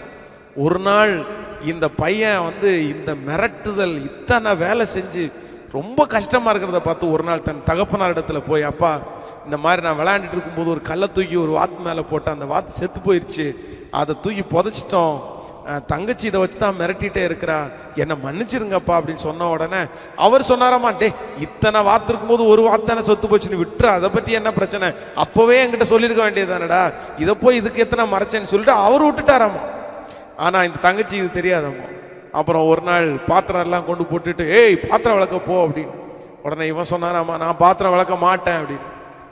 வாத்து அப்படின்னு சொன்ன உடனே அவன் சொன்னானாம்மா, அது நேத்து அப்படின்னா நம்ம அடா வாத்து அது நேத்து, நான் அப்பாட்ட போய் ஒப்புரவாயிட்டேன், அப்பா என்ன மன்னிச்சிட்டாரு அப்படின்னு. ஸோ ஆண்டவருடைய பிள்ளைகளே, நம்முடைய பலவீனங்களை ஆண்டவரிடத்துல சொன்ன கர்த்தர் மன்னிப்பார். ஆனால் மனுஷனிடத்திலே உங்களுடைய பலவீனங்களை சில நேரத்திலே சொல்லுவீர்களே, ஆனால் இன்றைக்கு கூட இந்த இடத்துல பலிபீடத்திலிருந்து சொல்றேன், இந்த சத்தத்தை கேட்கிற நிறைய பேருடைய வாழ்க்கையில தான் நடக்குது. உங்களை அப்படியே மிரட்டிட்டு இருக்கிறாங்க. உங்களுடைய பலவீனத்தை தெரிந்து கொண்டு உங்க வீக்னஸை அவங்களுக்கு நீங்க சொன்னதுனால அதை வச்சு உங்களை மிரட்டுறாங்கல்ல, நான் உன்னை அப்படி பண்ணிடுவேன், நான் உன்னை இப்படி பண்ணிடுவேன், இத்தனை பேருக்கு முன்னாடி உன்னை காமிச்சு கொடுத்துருவேன், உன்னை அசிங்கப்படுத்திடுவேன், உன்னை வந்து என்னமோ உன் பேரை கெடுத்துருவேன்னு சொல்றாங்கல்ல. நான் சொல்றேன், நீங்க பயப்பட வேண்டிய அவசியம் இல்லை. உங்களை மிரட்டுறான்னு சொல்ற அந்த நபருக்கு பயப்பட வேண்டிய அவசியம் இல்லை. நீங்கள் கர்த்தருடைய சமூகத்தில் ஓடுங்கள், கர்த்தருடைய சமூகத்தில் போய் முழங்கால் படிட்டு அப்பாட்ட கெஞ்சுங்க, டாடி என்னை மன்னிச்சிருங்க, நான் தப்புட்டேன், நான் வீக்னஸா இருக்கிறேன். ஆண்டவர் உங்களை மன்னிச்சாருன்னா அந்த மனுஷன் யாரு முன்னாடி உங்களை வெட்கப்படுத்தாதபடி கர்த்தர் உங்களை பாதுகாக்கிறதற்காக வல்லவரா இருக்கிறார். அவங்க மிரட்டல்களுக்கு நீங்க பயப்பட வேண்டிய அவசியம் இல்லை. தவறு செய்யாதவர்கள் உலகத்துல யாருமே இல்லையா? உங்களை மாதிரி வீக்னஸ் இல்லாதவங்க யாருமே இல்லையா? சிலர் இப்படிப்பட்ட ஒரு சூழ்நிலை வரும்போது உடனே அவங்க போட்டு உழப்பிட்டு இருக்காங்க. ஐயோ ஐயோ இப்படி ஆயிட்டோமோ, பேர் கெட்டு போயிருமோ, என்ன அவமானப்படுத்திடுவானோ, சொந்தங்களுக்கு முன்னாடி அப்படி பண்ணிடுவானோ, இப்படி பண்ணி. டோன்ட் வரி, நீங்க யோசிக்க வேண்டாம். ஆண்டவருடைய பிள்ளை யோசிக்க வேண்டாம். நடந்துருச்சு, ஓகே ரைட், கர்த்தர் பார்த்து கொள்வார், கர்த்தர் பார்த்து கொள்வார். இனி அந்த மிரட்டலுக்கு பயப்பட வேண்டிய அவசியமே இல்லை. அதனால ஒரு தேவனுடைய பிள்ளை தங்களுடைய வீக்னஸை ஏன் மற்றவங்களிடத்துல சொல்லக்கூடாதுன்னா, அதை வைத்து சில நேரத்தில் உங்களை மிரட்டி போடுவார்கள். நம்பர் 3, மூன்றாவதாக ஒரு காரியத்தை ஆண்டவருடைய பிள்ளைங்க அறிஞ்சுக்கணும். உங்க வீக்னஸை மற்றவர்கள் தெரிந்து கொண்டால் உங்களுக்கு நடக்கிற ஆபத்தை குறித்து நீங்கள் ஆதியாகமம் எடுத்துக்கொள்ளுங்கள். ஆதியாகமத்தில் 31ஆம் அதிகாரத்தை நம்ம எடுத்துக்கொள்ள போகிறோம். ஸோ ஆதியாகமம் 31ஆம் அதிகாரம் 42வது வசனத்தை நான் வாசிக்க போகிறோம். 42வது வசனத்தை வாசிக்கும் போது, என் பிதாவின் தேவனாகிய ஆபிரகாமின் தேவனும் ஈசாக்கின் பயபக்திக்குரியவரும் என்னோடு இருந்தால் நீ இப்பொழுது என்னை சிறுமையாய் அனுப்பிவிட்டிருப்பீர். தேவன் சிறுமையையும் என் கை பிரயாசத்தையும் பார்த்து நேற்று ராத்திரி உம்மை கடிந்து கொண்டார் என்று சொன்னார். நன்றாய் கவனிங்கள் ஆண்டவருடைய பிள்ளைகளே. இந்த இடத்துல யாக்கோபு இந்த இடத்துல சொல்றாரு, என் பிதாவின் தேவனாகிய ஆபிரகாமின் தேவனும் ஈசாக்கின் பயபக்திக்குரியவரும் என்னோடு இராமற் போனால் நீர் இப்பொழுது என்னை வெறுமையாய் விட்டிருப்பீர், வெறுமையாய் விட்டிருப்பீர். இப்போ இந்த இடத்துல யாக்கோபுனுடைய வீக்னஸ் இல்லைன்னா யாக்கோபுனுடைய பலவீனத்தை குறித்து யாருக்கு தெரியும் அப்படின்னா, அவங்க மாமனாகிய லாபானுக்கு தெரியும். அவருக்கு ஒரே வீக்னஸ் மட்டும்தான். அப்படின்னா அவருடைய இளைய குமாரத்தையே பார்த்த உடனே அவருக்கு பிடிச்சிருச்சு, அவ்வளோதான். அது தவறா சரியா இதெல்லாம் சொல்லலாம், அவங்க பிடிச்சிருச்சு. எல்லாருக்குமே ஒரு பொதுவாக ஒரு ஆண் பிள்ளையா இருந்தால் ஒரு பெண் பிள்ளையை பார்க்கும்போது ஒரு அட்ராக்ஷன் இருக்கிறது போல இவருக்கு அட்ராக்ஷன் இருந்த உடனே இவர் சொன்னார், உங்கள் பொண்ணை கல்யாணம் பண்ணி கொடுக்கறதுக்கு நான் உங்களுக்கு என்ன செய்யணும்னு கேட்டோன்னா, 7 வருஷம் வேலை செய்கிறேன். ஓகே 7 வருஷம் நான் செய்கிறேன். உடனே அந்த லாபான் அவனை ஏமாத்துறான். தன்னுடைய சின்ன பொண்ணுக்கு பதிலாக பெரிய பொண்ணை திருமணம் பண்ணி கொடுத்துட்டு அவன் சொல்கிறான், எங்கள் ஊரில் வழக்கம் இல்லை, பெரிய பொண்ணு இருக்கும்போது சின்ன பொண்ணை கல்யாணம் பண்ண கொடுக்கும்போது ஒன்றும் பிரச்சனை இல்லை, நான் 2 பிள்ளையுமே உனக்கு நான் கல்யாணம் பண்ணி கொடுக்குறேன், இன்னும் ஒரு 7 வருஷம் வேலை செய். ஸோ அவனுடைய வீக்னஸை அறிந்து கொண்டு மொத்தத்தையும் அவனிடத்துல உறிஞ்சணும்னு நினைக்கிறான்.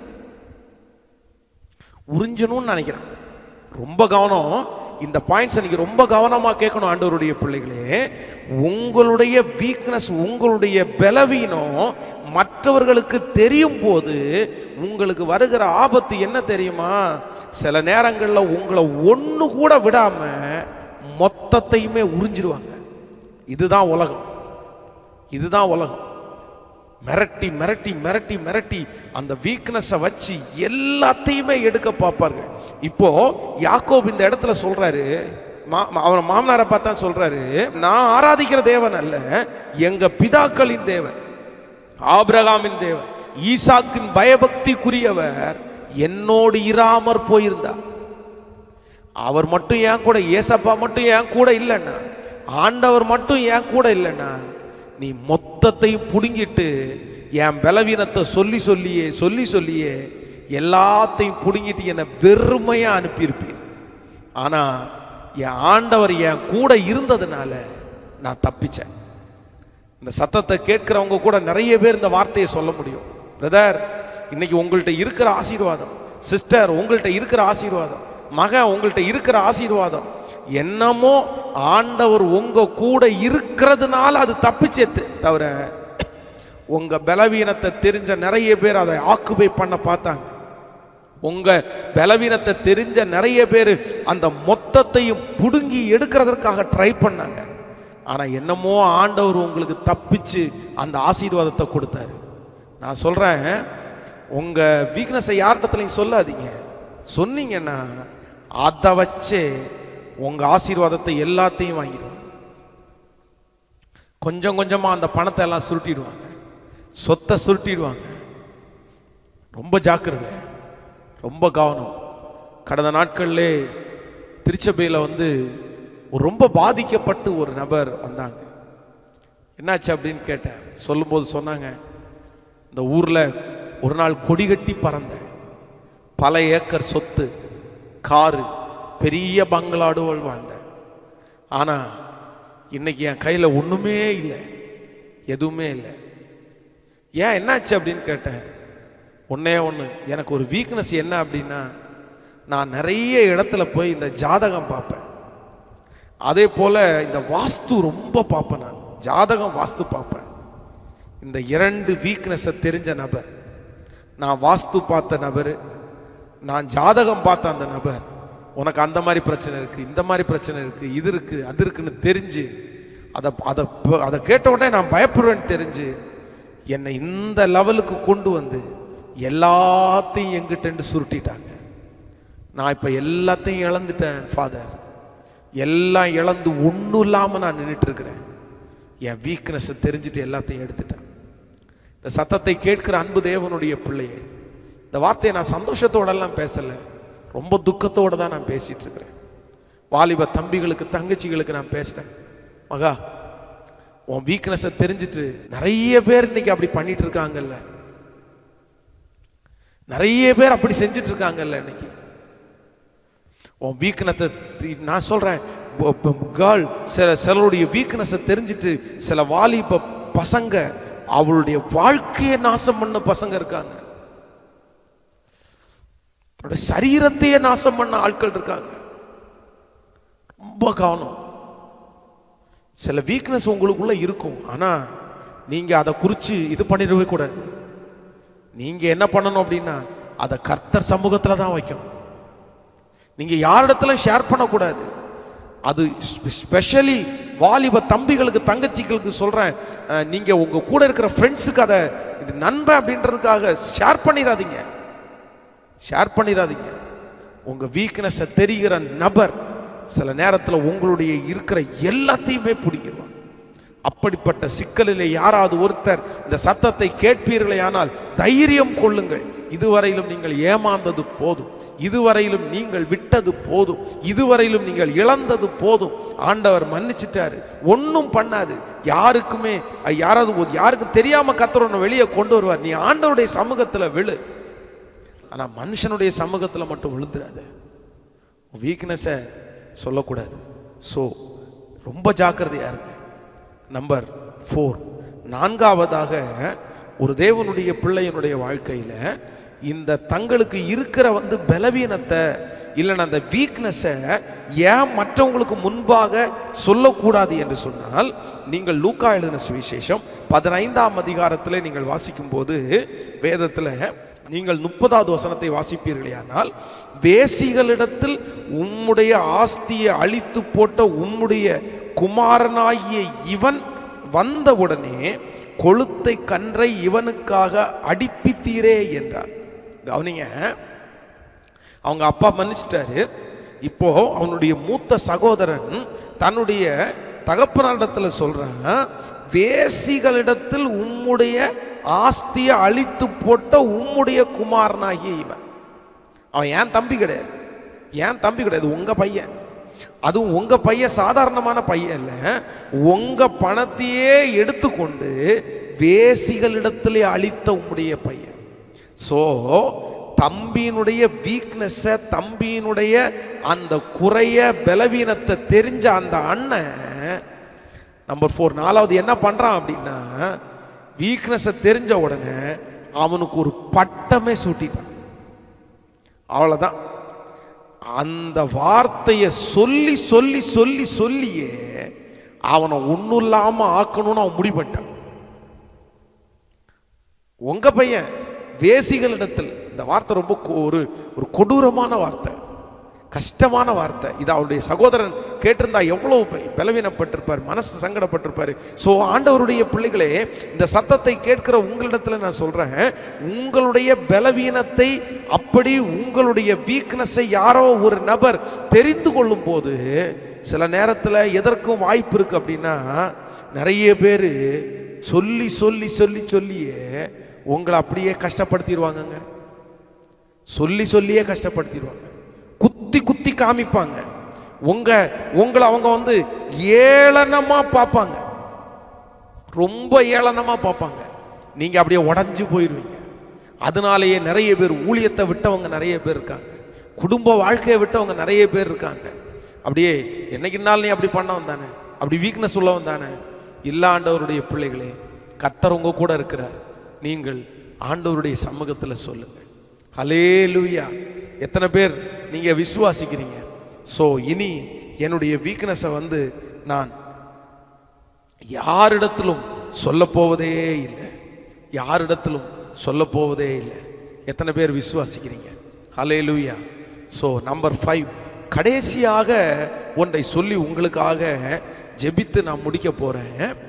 உங்களுடைய வீக்னஸை தெரிஞ்சிட்டாங்கன்னா 5வது என்ன பண்ணுவாங்க அப்படின்னா, உங்களை எந்த விதத்திலும் உங்களை மதிக்க மாட்டாங்க, மதிக்க மாட்டாங்க.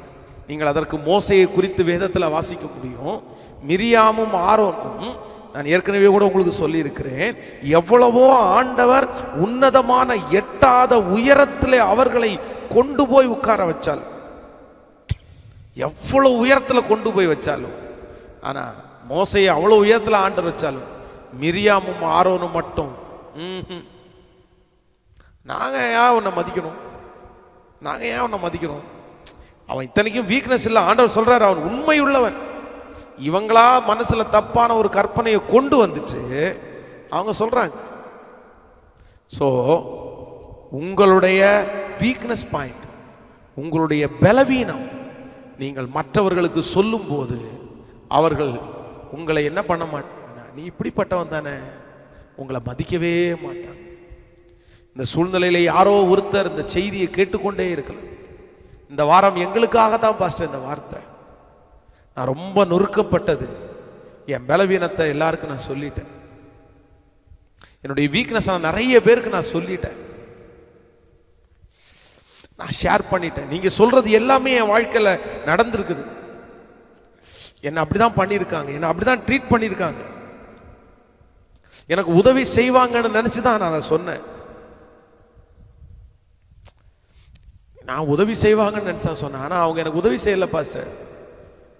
அதை சொன்ன ஒரே ஒரு காரணத்திற்காக இப்ப எல்லாவற்றையும் நான் இழந்து நான் இருக்கிறேன். சோ இன்றைக்கு ஒரு தீர்மானம் மட்டும் எடுங்க,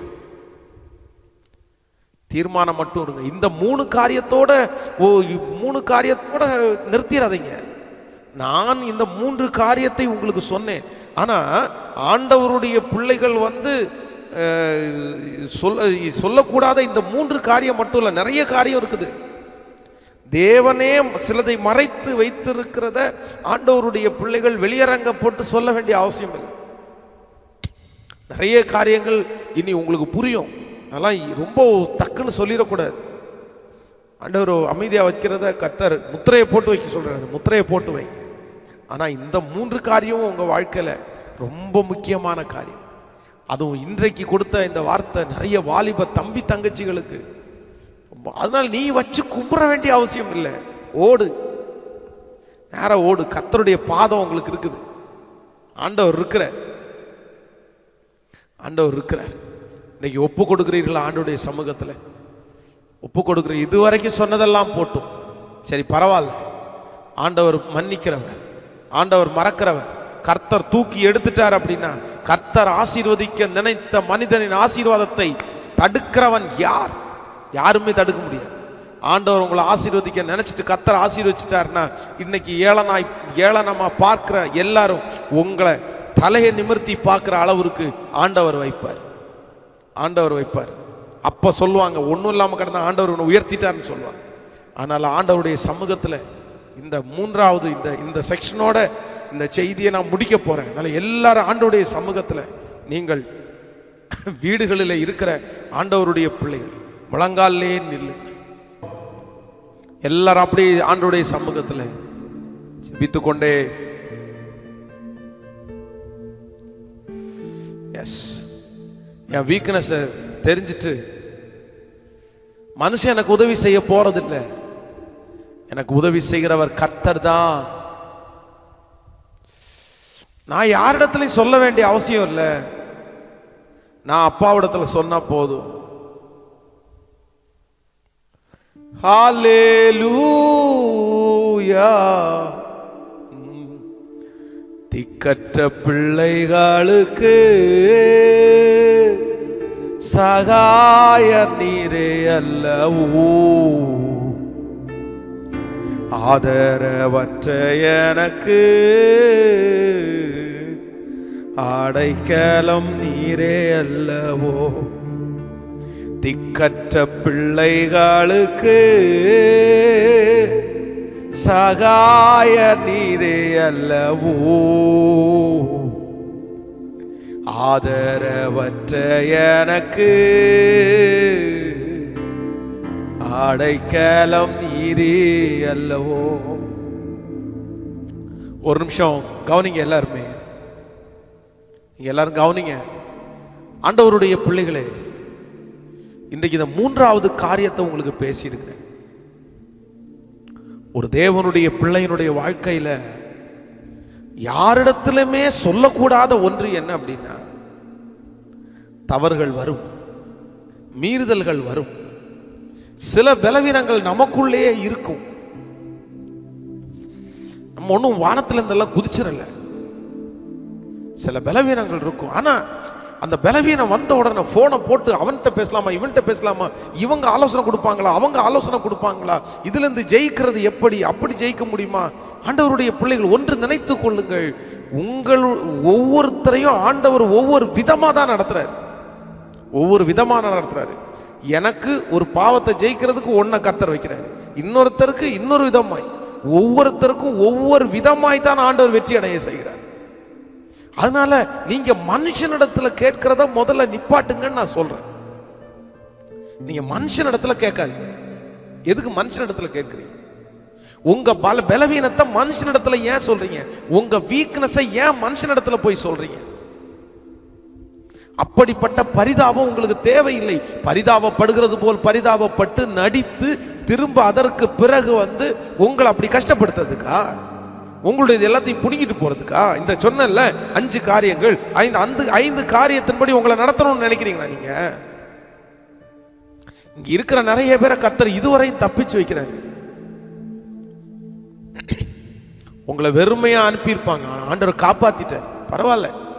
இனி ஒரு முடிவெடுங்க. கர்த்தர் எதுனாலும் நமக்கு பதில், எதென்றாலும் நமக்கு பதில் மனுஷனே கிடையாது, மனுஷனே கிடையாது. மனுஷனிடத்துல போய் ஒரு தேவனுடைய பிள்ளை நிற்கவே கூடாது, நிற்கவே கூடாது. அது வானத்திலிருந்து குதிச்சவங்களா இருந்தாலும் சரி. நான் சொல்றேன், ஊழியக்காரன் தான், நானும் தேவனுடைய ஊழியக்காரன் தான், தாகத்தோடு ஊழியம் செய்யறேன். இன்னும் எத்தனையோ பரிசுத்தவான்கள் ஊழியம் செய்கிறாங்க. ஆனா நான் என்ன சொல்றேன்னா, ஒரு தேவனுடைய பிள்ளை கர்த்தர் சமூகத்துல போய் நிற்கிறீங்க, ஊழியக்காரனுடைய சமூகத்துல அவங்க உங்களை ஆசீர்வதிக்கணும், அந்த ஆசீர்வாதம் உங்களுக்கு ஆசீர்வாதம் தான். ஆனா நீங்க கர்த்தரிடத்துல நிற்கிறதுக்கு பழகுங்க, ஆண்டவரிடத்துல நிற்கிறதுக்கு பழகு. எதனால ஆண்டவரிடத்துல போய் கேளுங்க, ஆண்டவரிடத்துல போய் ஜெபம் பண்ணுங்க. மனுஷனை தேடி போகாது, மனுஷனை தேடி போகாதீங்க. அவங்கள்ட்ட இவங்கள்ட்ட உங்களுடைய வீக்னஸை நீங்க சொல்லி இது பண்ணாதீங்க, கர்த்தரிடத்துல சொல்லுங்க. அவர் தான் உங்களை விடுதலை ஆக்க முடியும், அவர் தான் உங்களுக்கு எல்லாத்தையும் செய்ய முடியும். சோ மனுஷனிடத்துல சொல்றதுனால எந்த பிரயோஜனம், அதான் சொல்லுவாங்கல்ல, சல்லி காசுக்கு பிரயோஜனம். மனுஷனிடத்துல சொல்றதுனால சல்லி காசுக்கு பிரயோஜனம். உப்பு கொடுக்குறீங்களா? கண்களை மூடுங்க, ஏசப்பாட்ட சொல்லுங்க, உங்கள்ட்ட தான்ப்பா இனி எல்லாத்தையும் சொல்லு. Thank you Jesus.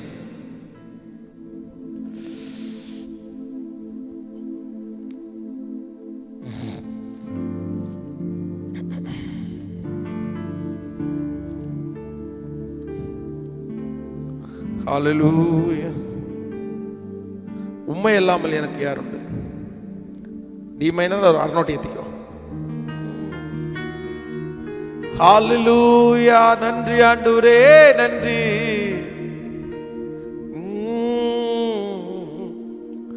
உம்மை அல்லாமல் எனக்கு யாருண்டு?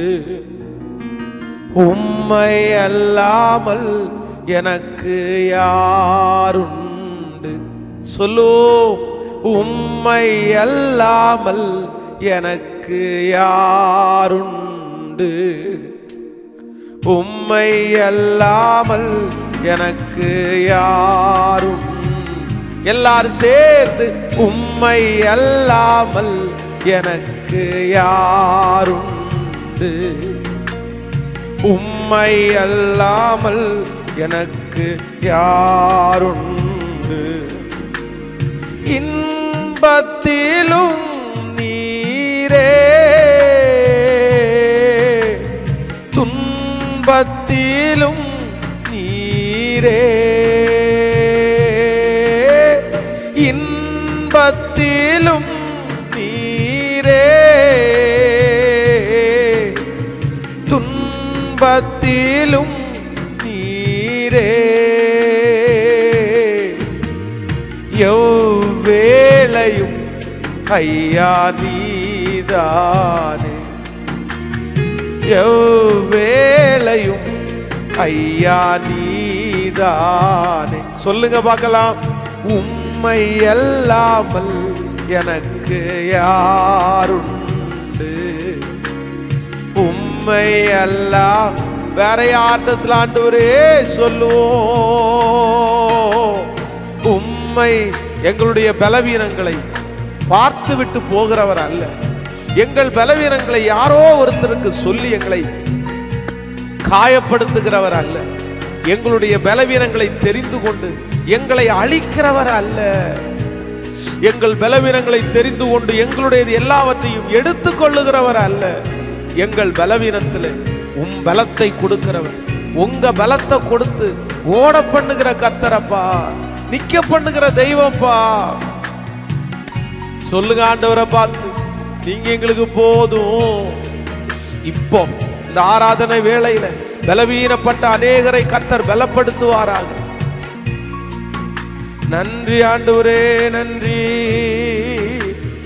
இம்மையிலும் நீரே, மாறுமையிலும் நீரே. இம்மையிலும் நீரே,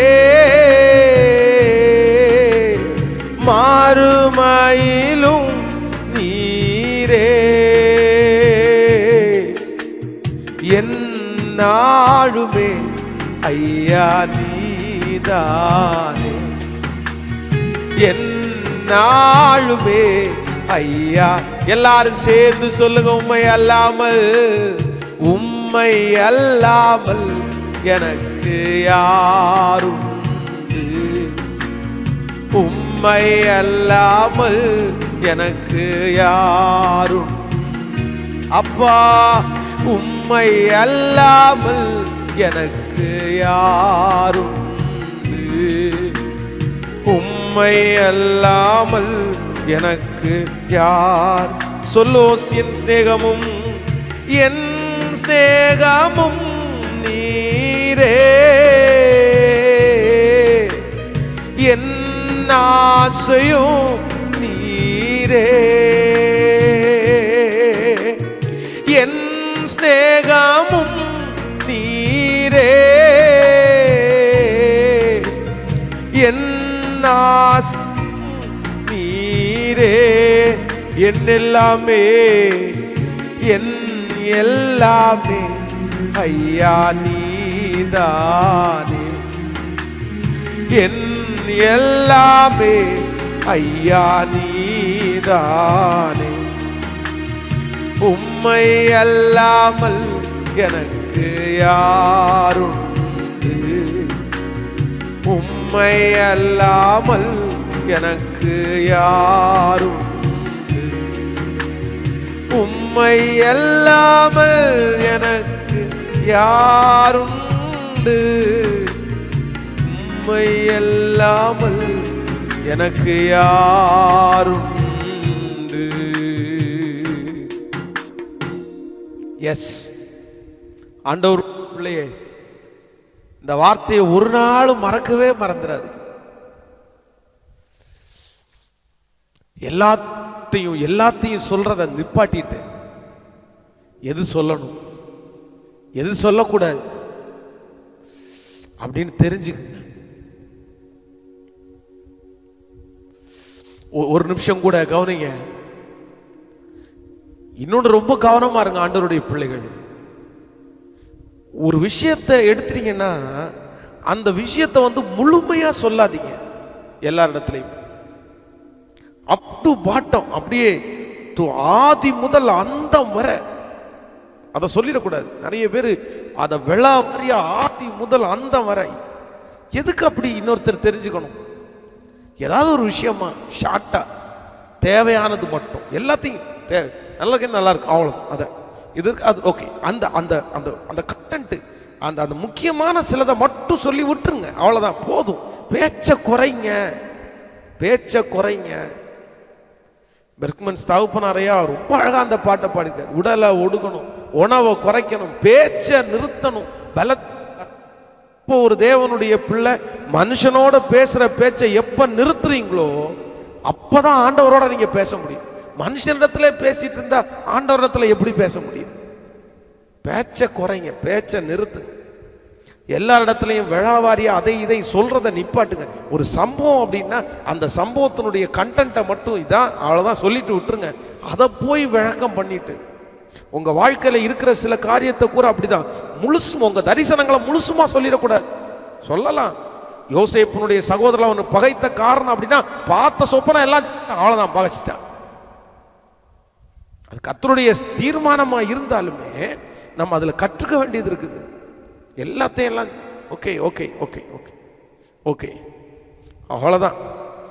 அப்புறம் எல்லாத்தையும் சொல்ல வேண்டிய ஒரு இடம், எல்லாத்தையும் சொல்ல வேண்டிய ஒரு நபர் கர்த்தர். ஆண்டவர் தான் எல்லாம். அவர்கிட்ட எதை வேணாலும் சொல்லுங்க, எல்லாத்தையும் சொல்லுங்க, நடந்ததெல்லாம் சொல்லுங்க, நடக்க போறதெல்லாம் சொல்லுங்க, உங்க தரிசனத்தை எல்லாம் சொல்லுங்க. அவர் வேற, அவர் தகப்பனார், அவர் தான் உண்மையான தகப்பனார், அவர் எல்லாத்தையும் செய்வார். ஸோ உங்களுக்காக நான் ஜெபம் பண்ண போறேன். நீங்கள் இந்த ஊழியத்திற்காய் காண்பிக்கிற உதவிகளுக்காய் ஆண்டவருக்கு நன்றி செலுத்துங்க. இன்னைக்கு மாலையில் சிறுவர்கள் கொண்டாட்டத்தினுடைய அந்த ஃபைனல் அந்த காரியங்களை 5 மணிக்கு நாங்கள் போடுறோம், அதை பாருங்க.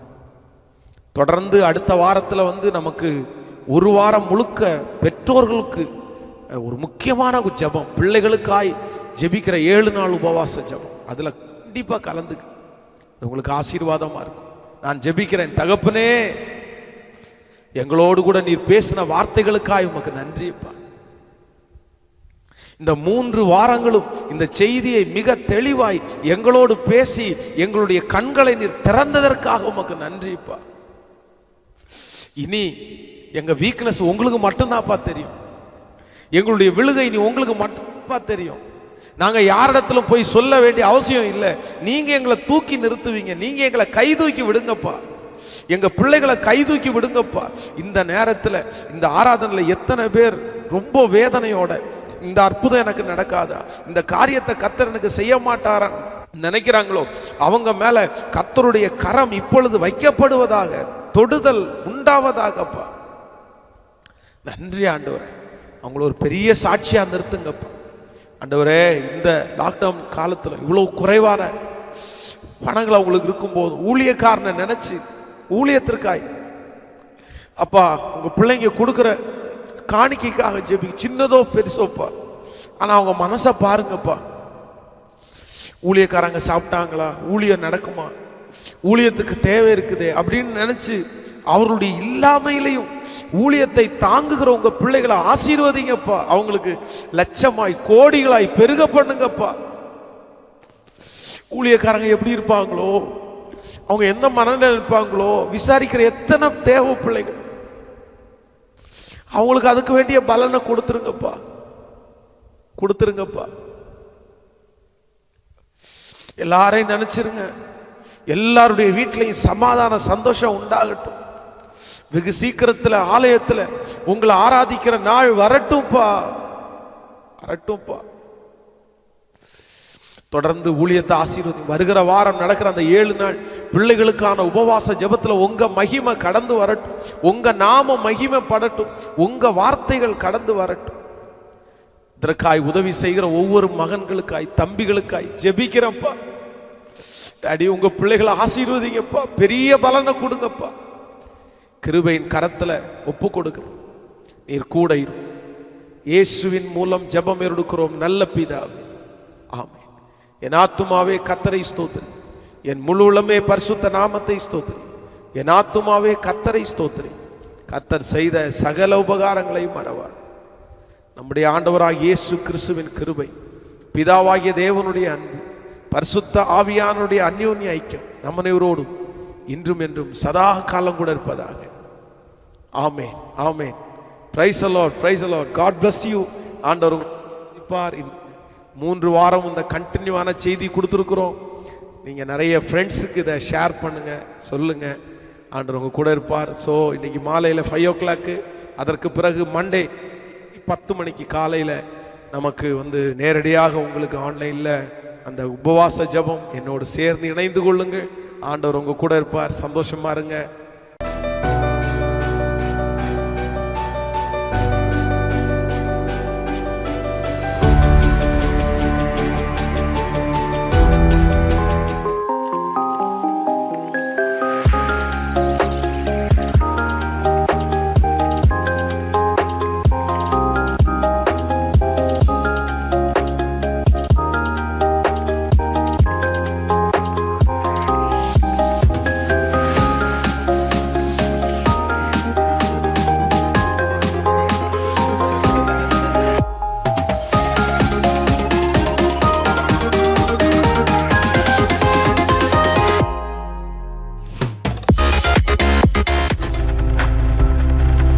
நீங்கள் பார்த்துக் கொண்டிருப்பது உங்கள் ஜாய் டிவி. உங்கள் துக்கம் சந்தோஷமாய் மாறும்.